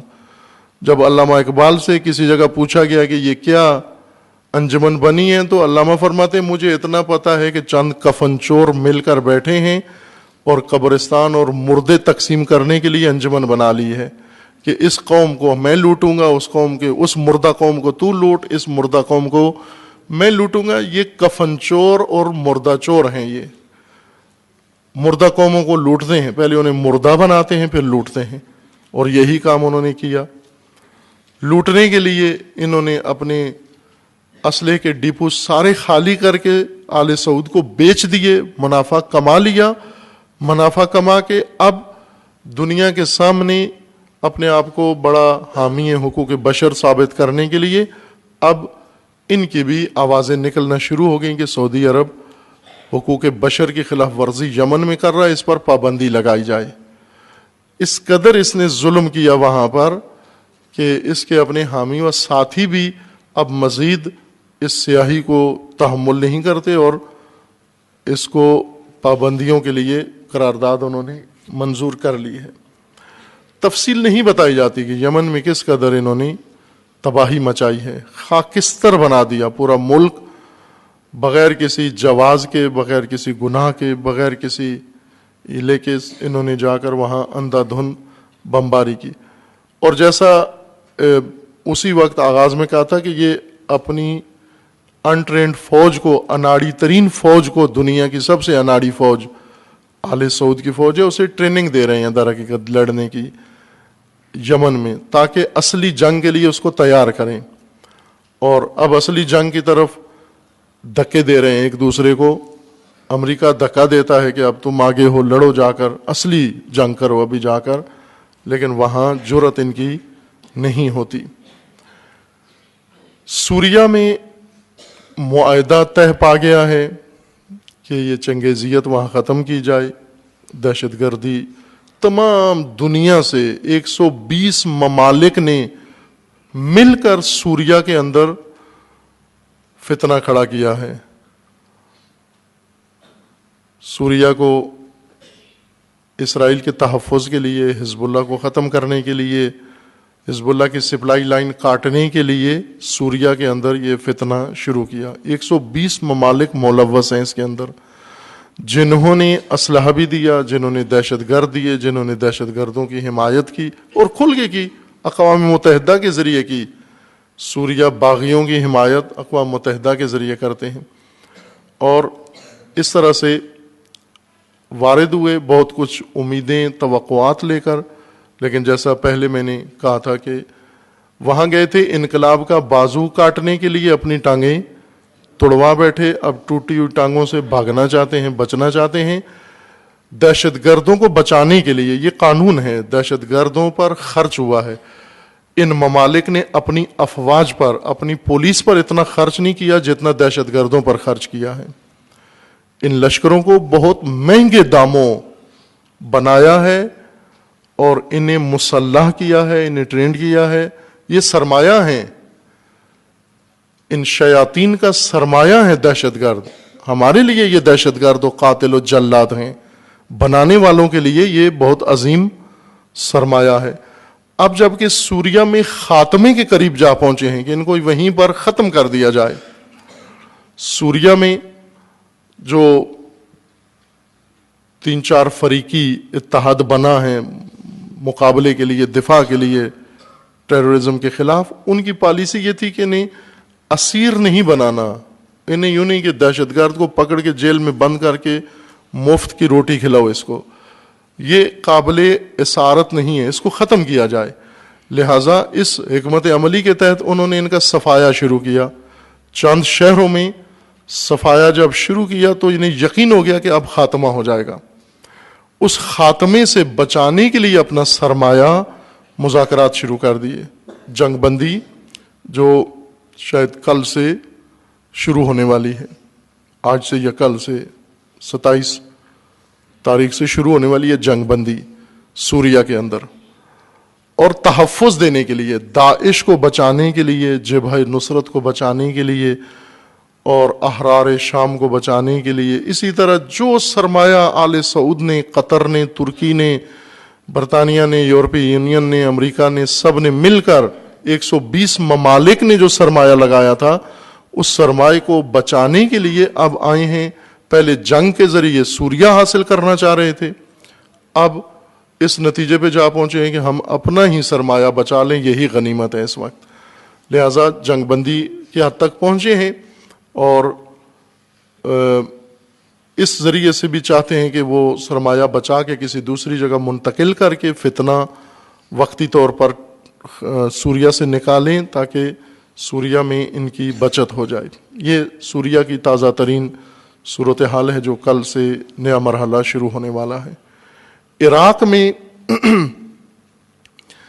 یہ چاہتے ہیں کہ عراق کے اندر سوریا والا ماحول پیدا نہ ہو، چونکہ سوریا میں مقامی حکومت بشار اسد کی حکومت نے دروازے کھولے ہیں ایران پر اور حزب اللہ پر، اور بلکہ ان سے مدد مانگی ہے اور انہیں بتایا ہے کہ مجھ سے نہیں ہو سکتا یہ دفاع. اور ایسا ہی تھا، بشار اسد 24 گھنٹے اس یلغار کی مقاومت کرنے کے قابل نہیں تھا اور نہ ابھی ہے. یہ مقاومت یہ حزب اللہ نے کی ہے اور اس کی جو پشتیبانی تھی وہ ایران نے کی ہے. یہ ساری دنیا کو معلوم ہے کہ بعد میں روس اپنے مفادات کی خاطر شامل ہوا اس کے اندر، کہ اس کے بھی عالمی تناظر میں مفادات ہیں اور وہ کھوئی ہوئی حیثیت اپنی حاصل کرنے کے لیے عالمی مقام پر، عالمی پلیٹ فارم پر واپس آیا ہے. عراق میں انہوں نے سوریا سے سیکھا، سوریا سے سبق لے کر عراق میں دروازے بند کر دیے ایران و حزب اللہ پر، اور داعش کو مکمل طور پر پرسکون ماحول فراہم کیا ہے. عراق کے اندر حشد شعبی عوامی فوج بنائی گئی تھی مراجع کے حکم پر. اور فتویٰ پر، لیکن جلد ہی اس کو کنٹرول کر لیا گیا، روک لیا گیا. حشد شعبی کو پابندی لگا دی گئی کہ یہ نہیں جنگ لڑ سکتے.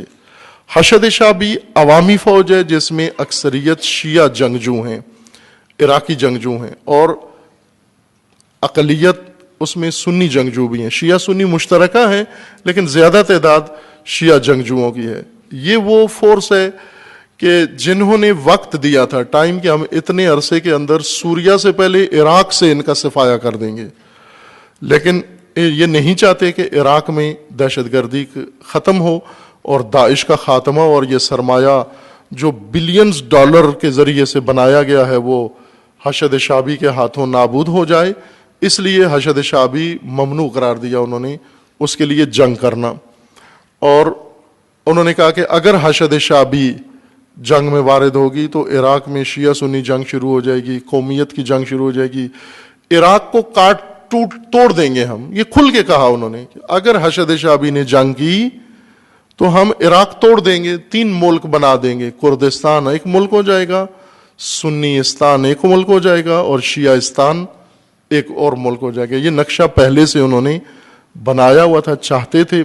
لہذا حشد شعبی بائی کے ان کے تابع نہیں ہے، حشد شعبی مستقل فورس ہے اور علماء کے، عراقی علماء کے کنٹرول میں ہے، لیکن پھر بھی انہوں نے اسی مصلحت کے تحت کہ ملک نہ ٹوٹے وقتی طور پر انہوں نے خاموشی اختیار کی ہے، جس کے نتیجے میں دہشت گرد زیادہ مضبوط ہوتے چلے گئے ہیں. جو شہر پہلے حشد شعبی نے آزاد کروائے تھے دوبارہ انہوں نے قبضہ کر لیے. فلوجہ 2 مرتبہ آزاد ہوا ہے لیکن دہشت گرد دوبارہ گھس گئے ہیں. انبار آزاد کروایا پھر اس میں گھس گئے. اسی طرح رمادی آزاد کروایا دوبارہ انہوں نے قبضہ کر لیا. امریکی اور برطانوی تربیت یافتہ فوج عراق کی اس کے ذریعے سے آزاد کرانا چاہتے ہیں جس کے دور دور تک امکانات نہیں ہیں.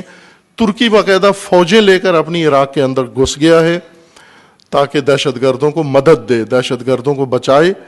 اور ترکی نے سب سے زیادہ ظالمانہ کردار ادا کیا مشرق وسطیٰ کی جنگ میں. دہشت گردوں کو، داعش کو بنانے میں اور اس کو پالنے میں اور اس کو بچانے میں سب سے منحوس کردار ترکی کا رہا ہے.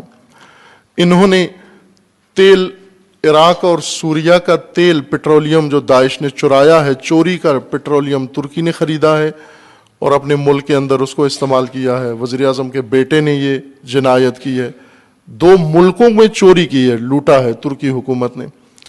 اور اس کے علاوہ ان کو راستہ دیا ہے، راہداری دی ہے.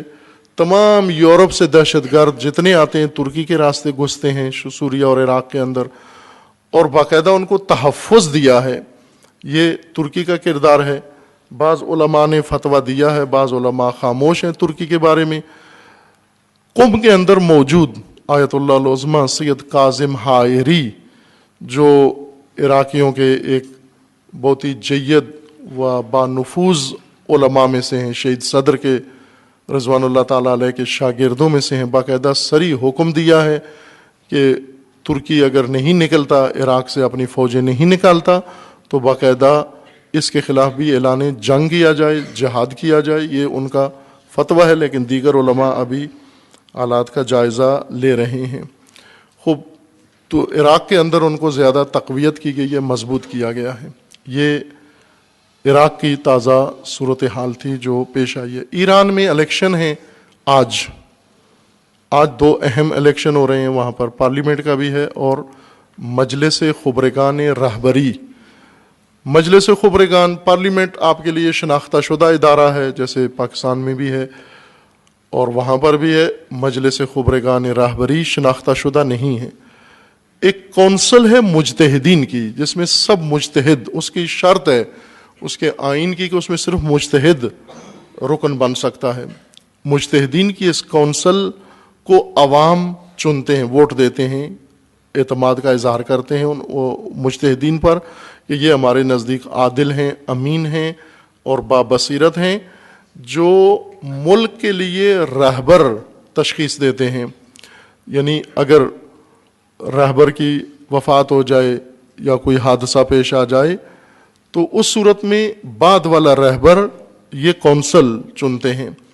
لہٰذا اس کونسل کی بڑی اہمیت ہے. خصوصاً ابھی تک 3 یا 4 دفعہ اس کے الیکشن ہو چکے ہیں انقلاب اسلامی کے بعد، لیکن جتنی حساسیت اس وقت ہے اس کونسل کے اوپر، اتنی پوری تاریخ انقلاب میں نہیں تھی. تاریخ انقلاب میں ان کے لیے اتنی حساسیت نہیں تھی. 8 سال کے لیے ان کو چنا جاتا ہے اور رہبر کے. کیوں؟ اس لیے کہ اس وقت جو نقشہ ایران کے لیے بنایا گیا ہے اس میں اس کونسل کا کردار بہت اہم ڈیفائن کیا گیا ہے کہ یہ کونسل مرکزی کردار ادا کر سکتی ہے. لہذا ایک جملہ رہبر معظم عرصے سے تکرار فرما رہے ہیں کہ شیطانی طاقتیں، اسلام دشمن، شیعہ دشمن، انقلاب دشمن طاقتیں یہ چاہتے ہیں کہ نفوذ کریں، نفوذی اپنے داخل کریں سیاست کے اندر اور مجلس خبرگان کے اندر. اور جو شخصیت اس وقت ملک کے اندر لیڈ کر رہے ہیں اس فکر کو، رفسنجانی صاحب ہیں.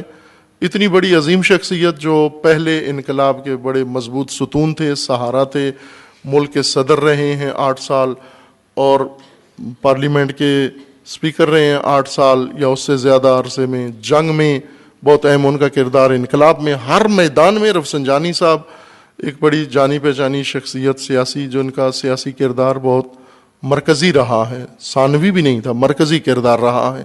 لیکن اس وقت یہ شخصیت اپنے افراد سمیت وہ نقشہ پیش لا رہے ہیں کہ تاکہ خوشنودی امریکہ، برطانیہ، یورپی یونین ان کی خوشنودی حاصل کی جائے. رفسنجانی صاحب کو معتدل کہتے ہیں، امریکہ اور برطانیہ والے کہ یہ معتدل رہنما ہے. معتدل رہبر معظم نے اس کی تشریح کی ہے. معتدل سے مراد ان کی منحرف ہے، یعنی انقلاب سے ہٹا ہوا شخص، اس کو اپنی اصطلاح میں معتدل کہتے ہیں. یہ میانہ رو ہے، یہ معتدل آدمی ہے، یعنی انقلاب سے ہٹا ہوا ہے. جیسے مثلا آپ ایک مومن بتا رہے تھے کہ انہوں نے 2 دن وقت نہیں ملا ان کو اور داڑھی ان کی بڑھ گئی، بلیڈ نہیں لگایا انہوں نے، ویسے اس طرح لگاتے تھے روزانہ بلا ناغہ، قضا نہیں کرتے تھے. لیکن 2 دن ان کو وقت نہیں ملا، چند دن وقت نہیں ملا تو بال ان کے تھوڑے سے ہو گئے. انہیں آئینے میں دیکھا تو اچھے لگے تو کہتے ہیں میں نے خط بنا لیا، وہی بڑی ہوئی شیو کا، میں نے خط بنا لیا. کہتے ہیں جو ہی خط بنایا تو اس کے بعد گھر میں گیا تو سب سے پہلے بیگم نے کہا تو کئی مولانا ہو گیا ہے. ابھی بڑے ہوئے بالوں کے خط بنانے سے کہا تو بالکل ہی مولانا ہو گیا ہے. اس لیے یہ انہوں نے کہا یہ تو شدت پسندی ہے، یہ داڑھی رکھنا شدت پسندی ہے، خط بنانا شدت پسندی ہے. اگر نماز پڑھ لی تو کہتے ہیں متشدد ہوتا جا رہا ہے نماز پڑھنے. یہاں تک دین کی حالت کو پہنچا دیا ہے کہ نماز پڑھنا بھی تشدد ہے، نماز پڑھنا بھی شدت پسندی ہے، داڑھی رکھنا بھی شدت پسندی ہے، روزہ رکھنا شدت پسندی ہے، اور کوئی دینی مذہبی کام کرنا یہ سب شدت پسندی ہے. اس حد تک اب ان کی نظروں میں میانہ رو انسان مسلمان کون ہے جو شدت پسند نہ ہو، خوب شدت پسند کون ہے جو نماز پڑھتا ہو. بس جس کو وہ کہتے ہیں یہ معتدل ہے یعنی منحرف ہے، انہوں نے یہ کارڈ استعمال کیا ہے. لہذا ان کی کوشش یہ ہے کہ اس وقت امیدیں لگائے بیٹھے ہیں، جیسے امام خمینی کے بعد امیدیں لگائے بیٹھے تھے اور مایوسی ہوئی، ان کو سخت امیدیں تھیں کہ یہ انقلاب امام کی وجہ سے قائم ہے اور امام کے جانے سے انقلاب خود ہی ختم ہو جائے گا. جیسے صدر اسلام میں حضور کے جانے کے دن کی انتظار کر رہے تھے کفار کہ جس دن یہ رسول دنیا سے چلے جائیں گے یہ دین خود ہی ختم ہو جائے گا. لیکن غدیر کے وقت، روز غدیر جب رسول اللہ نے اعلان ولایت کیا تو آیت نازل ہوئی، الیوم یئس الذین کفروا عن دینکم، آج کافر مایوس ہو گئے ہیں. چونکہ رسول اللہ نے جو اعلان کر دیا تو انہیں پتہ چل گیا کہ دین تو انشورڈ ہو گیا ہے، اب یہ رسول دنیا سے چلے بھی گئے تو دین ختم نہیں ہوگا، اس لیے آج مایوس ہو گئے. انہوں نے انقلاب اسلامی میں یہی امیدیں باندھی ہوئی تھیں کہ امام خمینی دنیا سے جائیں گے، یہ سلسلہ خود ہی ختم ہو جائے گا. لیکن تدبیر الہی زیادہ کارآمد ثابت ہوئی اور وہ انقلاب پہلے سے زیادہ مضبوط ہو گیا. ایسی شخصیت میسر آئی. اب انہوں نے اس شخصیت سے، ان کے جانے کے دن کے انتظار ہیں کہ ان کی عمر اتنی ہو گئی ہے، محاسبات کر رہے ہیں کہ ان کی عمر اتنی ہو گئی ہے اور ان کی جسمانی حالت ایسے ہے، یہ ایسے ہیں، یہ کچھ عرصے کے لیے ہیں، اور یہ دشمنوں کی تدبیریں ہیں. لہٰذا یہی کونسل جو ابھی سلیکٹ ہوگی یا الیکٹ ہوگی، اس کے ارکان ہی آئندہ کا رہبر انتخاب کریں گے. لہٰذا اس کونسل پر بہت شدت کے ساتھ حساسیت ہے، حتیٰ کہ بی بی سی نے باقاعدہ ایران میں رہبری کونسل کے کینڈیڈیٹس کے لیے کمپین چلائی ہے. بی بی سی چینل نے، ٹی وی نے، پرشین چینل نے کمپین چلائی ہوئی ہے، اور اس میں 3 کینڈیڈیٹس کو کہا ہے کہ ان کو ہرگز ووٹ نہ دیں. میں پچھلے ہفتے آپ کو بتایا بھی تھا کہ اس نے ریاضی فارمولہ بتایا ہے کہ یہ 3 مجتہد ہارنے چاہیے ہر قیمت پر، چونکہ اگر یہ 3 اس کونسل میں آ گئے پھر ہمارا منصوبہ ناکام ہے. یہ 3 وہ ہیں جن کو آج اس وقت بحق اگر ان کو حق ادا کیا جائے ان کی زحمتوں کا، تو کہہ سکتے ہیں کہ ان کی حیثیت آج انقلاب اور رہبر کے لیے وہی ہے جو امیر المومنین کے لیے عمار یاسر کی تھی. عمار یاسر شمشیر زن نہیں تھے، تلوار کے دھنی نہیں تھے، لیکن جب عمار یاسر شہید ہو گئے تو امیر المومنین نے اپنی فوج میں سپاہ میں کھڑے ہو کے رو کے یہ فرمایا کہ این عمار، عمار کہاں ہے؟ مجھے عمار نظر نہیں آتا. عمار شمشیر مارنے والے کو نہیں کہتے، سپر کو کہتے ہیں، ڈھال، جو رہبر کی طرف آتا ہوا تیر اپنے سینے پہ جھیل لے، وہ عمار یاسر ہے. بعض اوقات مالک اشتر کی ضرورت ہوتی ہے جو دوسرے پہ وار کرے، اور بسا اوقات عمار کی ضرورت ہوتی ہے جو دوسرے کے وار کو اپنے سینے پہ سہ لے. یہ وہ ہستیاں ہیں، یہ وہ شخصیات ہیں جن کی حیثیت وہاں عمار یاسر والی ہے، کہ جن کے نام بتائے تھے آیت اللہ محمد یزدی، آیت اللہ احمد جنتی اور آیت اللہ مصباح یزدی حفظہم اللہ. آج اس کونسل کی الیکشن ہے جس پر بہت حساسیت ہے، ملک کے اندر بھی اور باہر بھی، ہر طرف ناظرین اس الیکشن میں بڑی امیدیں لگا کے بیٹھے ہوئے ہیں. لیکن جیسا ہر مرحلے میں اللہ کی تدبیر غالب آئی ہے اور دشمنوں کی تدبیر ناکام ہوئی ہے، مکروا ومکر اللہ واللہ خیر الماکرین، یہاں بھی ان کی تدبیر ناکام ہوگی انشاءاللہ.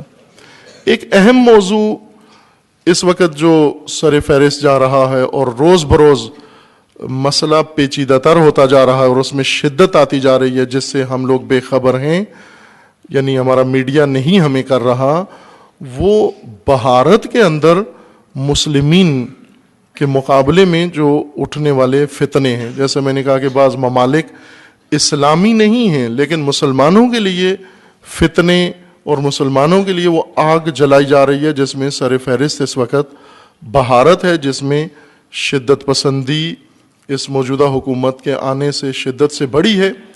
اسرائیل کا اثر رسوخ بڑا ہے اس وقت. جتنا اسرائیل کا تعلق گہرا بھارت سے ہے اتنا کسی اور سے نہیں ہے. سب سے بڑا پارٹنر انڈیا کا اس وقت تجارتی بھی، سیاسی بھی، ہر پہلو سے اسرائیل ہے، جس نے باقاعدہ آ کر بھارت کے اندر قدم اپنے جما لیے ہیں، اور بہت سارے مسلمانوں کے خلاف ہونے والے اقدامات کے پیچھے اسرائیلی افراد ہیں جو بھارت میں ہیں.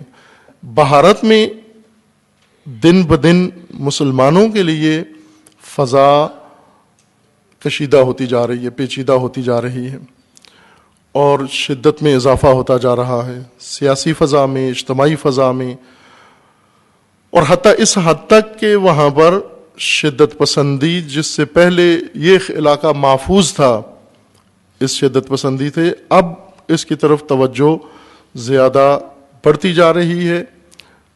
بھارتی مسلمان آنے والے ایام میں ہماری دعا و آرزو ہے کہ خدا محفوظ رکھے ہر جگہ ہر مسلمان کو، لیکن حالات یہ بتاتے ہیں کہ رخ بھارت کی طرف ہے، اور اس وقت جو شدت پسند تنظیمیں ہیں ان کا رخ بھی بھارت کی طرف ہے.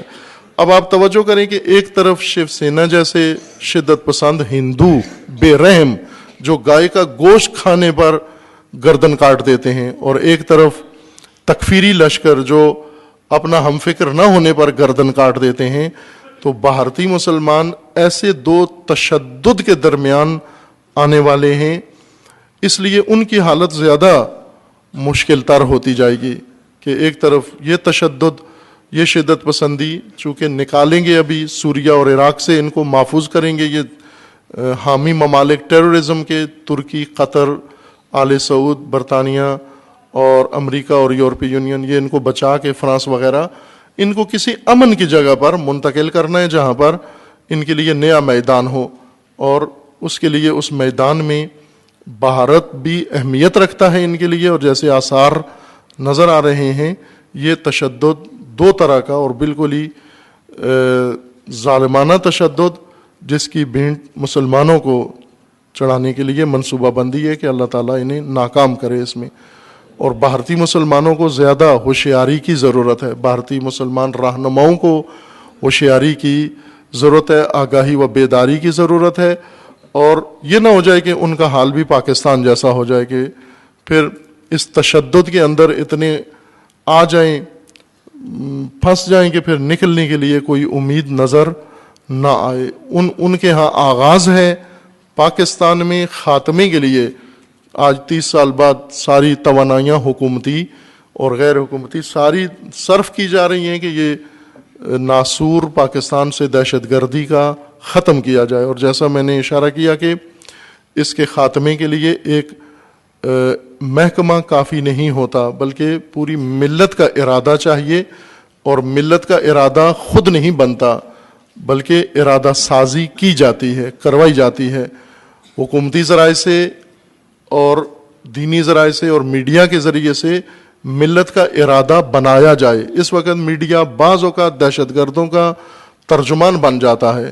لال مسجد کے خطیب کو لا کر باقاعدہ چینل مقابلہ ہے، کبھی ایک اس کا انٹرویو کر رہا ہے، کبھی دوسرا اس کا انٹرویو کر رہا ہے، کبھی تیسرا اس کا انٹرویو کر رہا ہے. یعنی اس کے افکار ملت کو سنانے کے لیے چینلز میں مقابلہ شروع ہو جاتا ہے، اور دہشت گردی کے خلاف قوم کی رائے بنانے کے لیے آپس میں مقابلہ نہیں کرتے. علماء اور دیگر جو منابع ہیں جہاں ملت کا ارادہ بنایا جاتا ہے، اس کے بغیر ناممکن ہے دہشت گردی پاکستان سے ختم ہو، اور مزید زیر تحمل ملک میں گنجائش نہیں ہے. دہشت گردی یہیں پہ ختم ہو جانی چاہیے. اور یہ ایام جو گزر رہے ہیں ایام فاطمیہ ہیں. فاطمیہ وہ ایام ہیں جو منسوب ہیں جناب سیدہ سلام اللہ تعالی علیہ کی شہادت سے.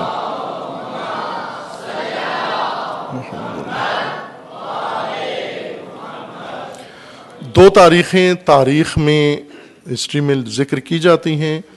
تاریخ شہادت جناب سیدہ ایک 13 جمادی الاول ہے اور دوسری 3 جمادی الثانی ہے. 13 اور 3 کے درمیان یہ عرصہ فاطمیہ کہلاتا ہے، ایام فاطمیہ ہیں، جو نہیں ہیں ابھی اس طرح سے جیسے دیگر ایام کے لیے اہتمام کیا جاتا ہے. مومنین ان ایام کے لیے کم اہتمام کرتے ہیں. ان ایام میں اہتمام کریں کہ 13 جمادی الاول سے 3 جمادی الثانی تک جو درمیان میں عرصہ گزرتا ہے 2 عشرے، یہ فاطمیہ کے عشرے ہیں. اگر ہو سکے مجالس برپا کریں، گھروں کے اندر کریں، حسینیے کے اندر کریں. اور یہ مناسبت چونکہ جو مقام خداوند تبارک و تعالیٰ نے بی بی کے لیے مقرر فرمایا ہے وہ بہت عالی و ارجمند مقام ہے، اس مقام سے ہم آشنا نہیں ہیں. اس مقام کی طرف اشارہ فقط ایک حدیث سے آپ کر لیں کہ امام عسکری، امام حسن عسکری علیہ الصلاۃ والسلام کا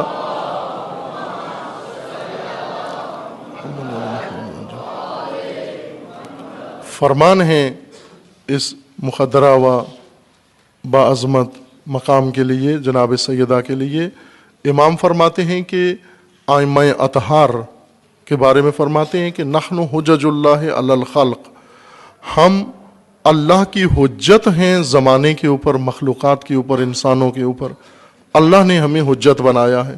وہ امامیہ کا عقیدہ یہی ہے کہ حجج اللہ علی الخلق ہیں.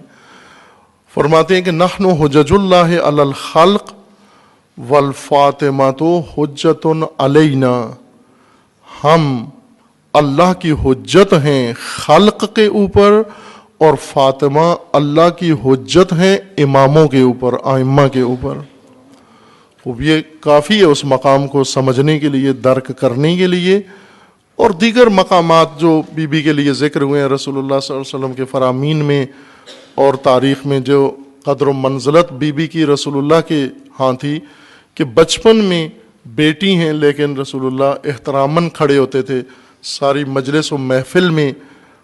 خطبے کے اندر بھی اگر بی بی آ جاتی تو رسول اللہ خطبہ روک کر احترام فاطمہ پہلے بجا لاتے تھے۔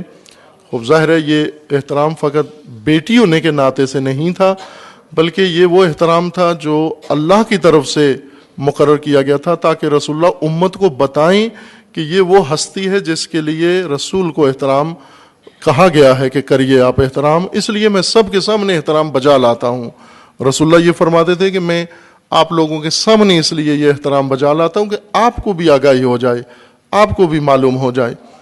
اور بی بی اس قدر باعظمت ہیں کہ حضرت خدیجہ ام المومنین جب اس دنیا سے رحلت فرما رہی تھیں تو رسول اللہ کو جو وصیتیں کیں وہ وصیتیں 3، ان میں سے 2 حضرت زہرا کے بارے میں تھیں، اور ان میں ایک وصیت جو حضرت زہرا کے بارے میں رسول اللہ کی خدمت میں جناب خدیجہ نے عرض کی کہ یا رسول اللہ، پہلے یہ فرمایا کہ آپ مجھ سے راضی ہیں یا نہیں ہیں؟ رسول اللہ نے فرمایا اگر اس زمین پر کسی سے راضی ہوں دل سے تو وہ آپ ہی ہیں، آپ سے دل سے راضی ہوں۔ اور حقیقتاً ایسے تھا کہ حضرت خدیجہ نے جو معاونت کی رسول اللہ کی امر نبوت میں، تبلیغ دین میں بے نظیر ہے، بے مثال ہے، جو بیان عموماً نہیں کی جاتی۔ اور پھر بی بی نے فرمایا کہ یا رسول اللہ، مجھے معلوم ہے کہ میرے بعد آپ ازدواج کریں گے، شادی کر لیں گے، تو میری یہ خواہش ہے ایسی خاتون سے شادی کریں جو میری بیٹی کو نہ ستائے، میری بیٹی کو۔ پھر ایک نام بتایا کہ اگر ہو سکے ان سے کر لیں تاکہ وہ میری بیٹی کا خیال رکھیں۔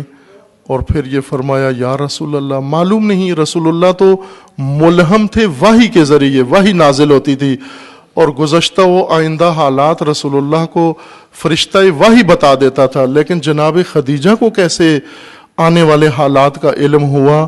بی بی فرماتی ہیں یا رسول اللہ، خیال رکھنا میری بیٹی کو کوئی مارے نہیں، یا رسول اللہ میری بیٹی کو خیال رکھنا کوئی منہ پہ تماچا نہ مارے، میری فاطمہ کو کوئی منہ پہ تماچا نہ مارے۔ اور پھر عزیزان ایک دن آ گیا جب یہی فاطمہ تماچا کھایا ہوا چہرہ لے کر رسول اللہ کی قبر اطہر پر آ کر بین کرنے لگی، رونے لگی، یا رسول اللہ صبت علی مصائب لو انہا صبت علی الایام سرنا لیالیہا۔ یا رسول اللہ، جب بی بی رسول اللہ کے پاس جاتی تھیں اس طرح سے جاتی تھیں، جب رسول اللہ قید حیات میں تھے تو بی بی جب بھی غمگین ہوتی رسول اللہ کی پناہ میں جاتی تھیں۔ اور روایات میں لکھا ہے کہ بی بی کے ملنے کا انداز یہ ہوتا تھا کہ اپنا سر رسول اللہ کے سینے پہ جا کر رکھ دیتی تھی اور رسول اللہ بی بی کے سر پہ ہاتھ پھیرتے، اور اسی دست شفقت سے رسول اللہ کے سینے پر سر رکھنے سے بی بی کو سکون مل جاتا، روتی ہوئی فاطمہ مسکراتی ہوئی واپس جاتی تھی۔ روایات میں لکھا ہے کہ ایک دن قبر رسول پر آئیں اور اسی طرح سر رکھا جس طرح سینے پہ سر رکھتی تھی۔ بابا کی قبر پہ سر رکھ کر فرمایا بابا، اس وقت تو چھوٹے چھوٹے مصائب ہوتے تھے اور آپ کا سینہ میری پناہ گاہ تھی، اور آج جب مصیبتوں کے پہاڑ ٹوٹ پڑے ہیں آپ کا سینہ نہیں ہے، تو قبر پہ سر رکھ دیا اور فرمایا صبت علی مصائب لو انہا صبت علی الایام سرنا لیالیا۔ اللہ لعنت اللہ علی الظالمین فسیعلم الذین ظلموا ای منقلب ینقلبون۔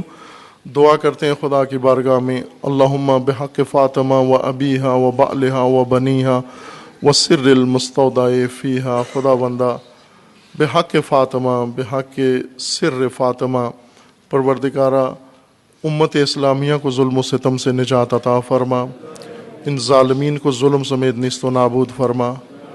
خدا بندہ امت اسلامیہ کو فتنوں سے رہائی عطا فرما، ان فتنہ گروں کو فتنوں سمیت نیست و نابود فرما، فتنہ تکفیریت و داعش کو محو فرما، امت اسلامیہ میں اتحاد و اتفاق قائم فرما۔